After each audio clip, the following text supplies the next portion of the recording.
Oh, hello. It seems we have a guest. Whatever can I do for you, stranger? Oh, you're curious about my little world down there. I guess I can tell you a little about it. Let's start with its people. They shape the world down there almost as much as I do. How about a sweet tale about a mouse whose bonds save him from oblivion? Settle down, and I hope you enjoy the tale. If you have any questions afterwards, please let me know. Name Tim Gray. Race Underland Dormouse. Sex male. Age 14. Height average. Shape BBW. Magic class psychic. Occupation The Hat Homebound Restaurant. Table mouse. Affiliation Hat Club. Charity Club. Family Tina Gray, mother. Kevin Gray, father. Relationships Patrick Underwood, best friend. Dorothy Cressida, confidant. Ty Curo, friend, potential king.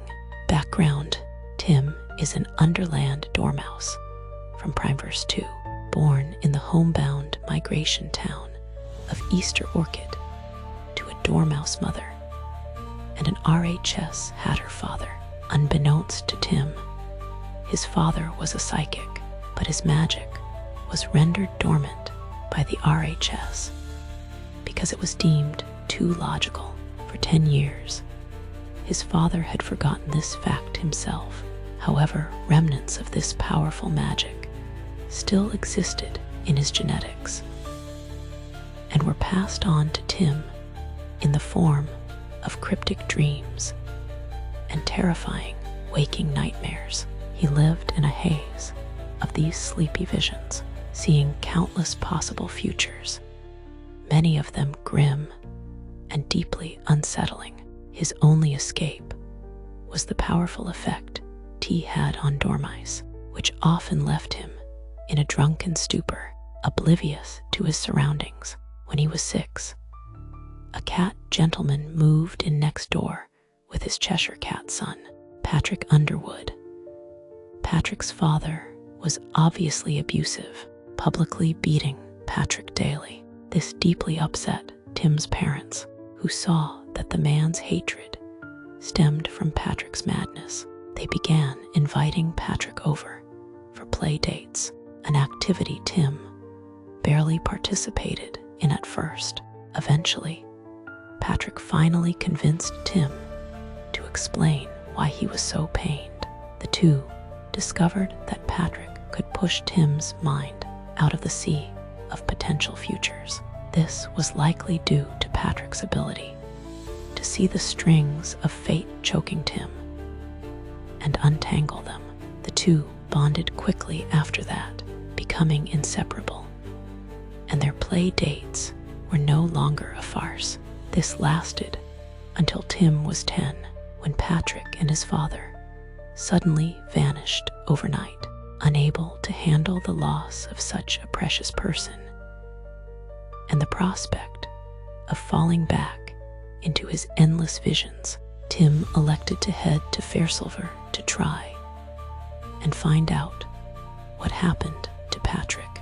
He searched diligently for some time, but the visions eventually became too much.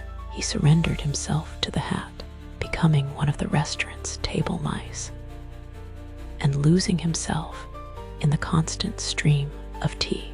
At the hat, Tim met a March hare named Dorothy Cressida, who was in charge of managing the tables. She was kind and could tell Tim was troubled, but never pressed him for details, respecting his privacy. One day, when Tim was 13, his world was shaken. A probability mancer named Luther Pendragon walked into the hat with none other than Patrick on his arm. Patrick recognized Tim immediately and scooped him up out of his teacup. Luther said he had a feeling the two knew each other.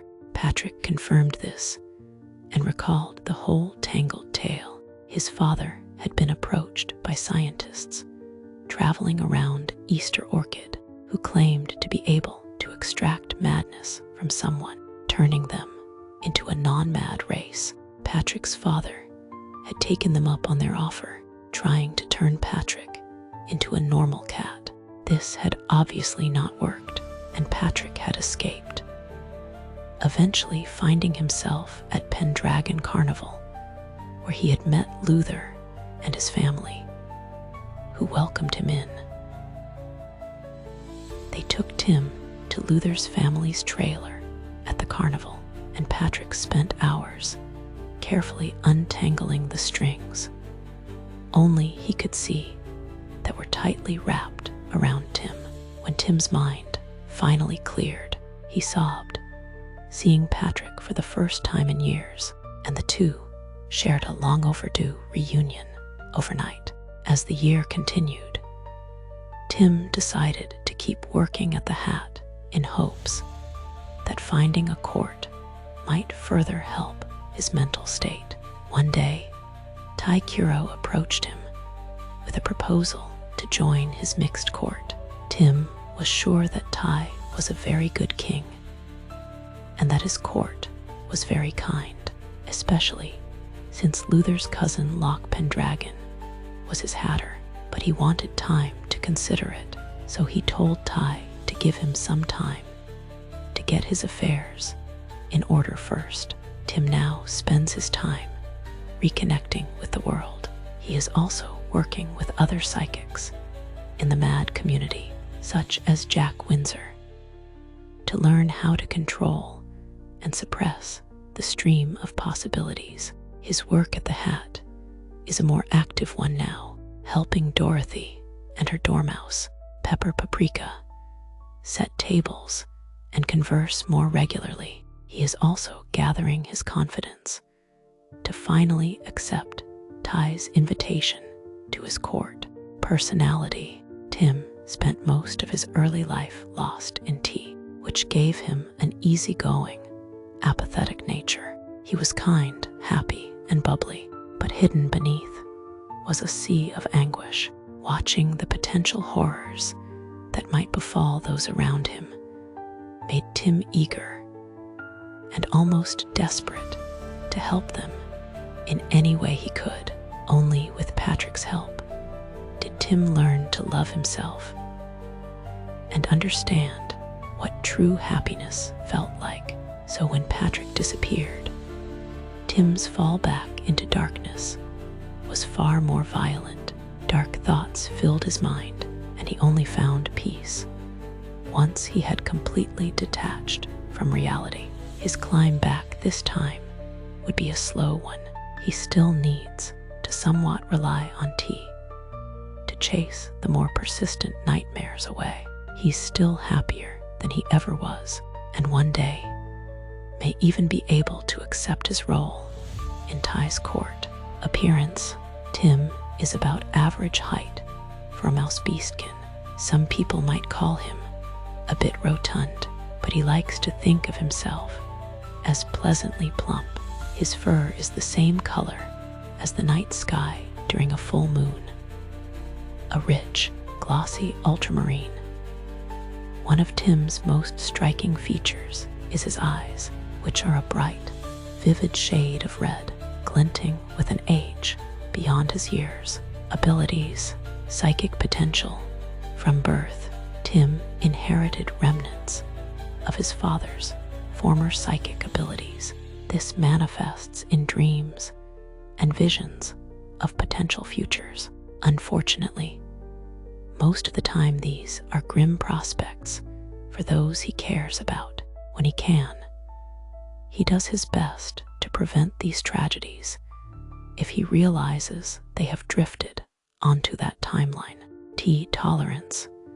Because of his psychic potential, Tim used tea to dampen it for the longest time.